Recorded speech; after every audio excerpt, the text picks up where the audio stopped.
पंजाब पर कभी शोबाज मुसल्लत किया जाता तो कभी वसीम अकरम प्लस। पीपल्स पार्टी का नून लीग के होम ग्राउंड लाहौर में जलसा।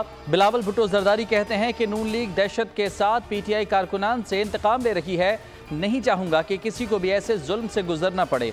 नून लीग पर कड़ी तनकीद। कहा आप चाहते हैं मैदान में आप ही हों, दूसरा कोई नजर नहीं आता।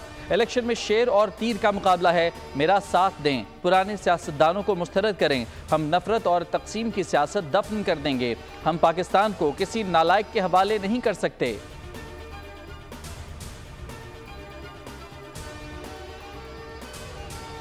खुदाए बुजुर्ग बरतर के बाद अवाम ही ताकत का सरचश्मा है। शहबाज शरीफ का ट्वीट। कहा 8 फरवरी को नवाज शरीफ की क़यादत में अवाम का समंदर निकलेगा जो शेर पर मोहर लगाकर पाकिस्तान की तारीख बदल देगा। तरक्की और खुशहाली का सफ़र फिर वहीं से शुरू होगा जहां रुका था।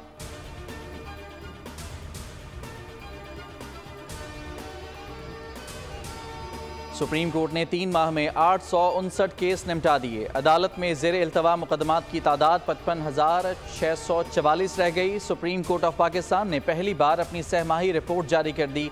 सहमाही रिपोर्ट सितंबर से दिसंबर 2023 तक की है। अदालत का कहना है कि आर्टिकल 19A के तहत मालूमात तक रसाई हर शहरी का हक है। रिपोर्ट में निपटाए गए आईनी मुकदमात समेत अंदरूनी कारकर्दगी की तफसीलात भी शामिल।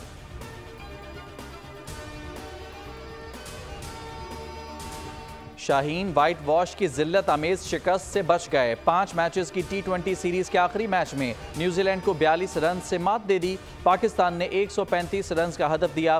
कीवी टीम 18वें ओवर में 92 रन पर ढेर हो गई। इफ्तिखार अहमद ने 3 खिलाड़ियों को पवेलियन की राह दिखाई। अफरीदी और नवाज ने 2-2 विकेटें लीं। उसामा मीर और जमान खान के हिस्से में 1-1 विकेट आई। Iftikhar Ahmed man of the match करार।